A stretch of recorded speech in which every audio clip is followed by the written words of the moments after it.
Session 682/20 এই মামলায় বিজ্ঞ আদালত 5 জন আসামিকে মৃত্যুদণ্ড প্রদান করেছেন এবং একজন আসামিকে 10 বছর সশ্রম কারাদণ্ড প্রদান করেছেন। 5 জন আসামি একটি অটো ভাড়া করে এবং এই অটো ড্রাইভারকে কিছুক্ষণ শহরের মধ্যে ঘোরাঘুরি করার পরে অটো ড্রাইভারকে কোমরের বেল্ট খুলে বেল্ট দিয়ে গলায় শ্বাসরোধ করে হত্যা করে এবং খোদাবক্সরের দূরে এক জায়গায় ধান ক্ষেতের মধ্যে লাশ ফেলে রেখে অটোটা নিয়ে বসন্তপুরে বাদশা শেখের নিকট বিক্রয় করে।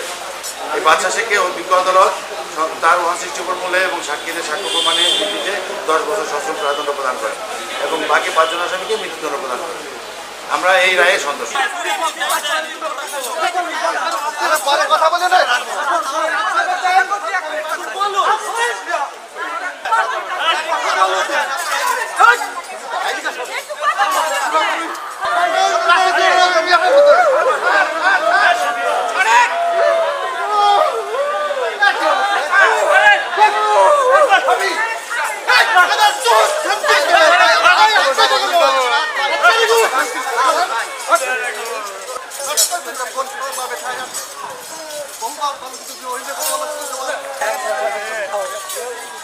ওদের সমস্যা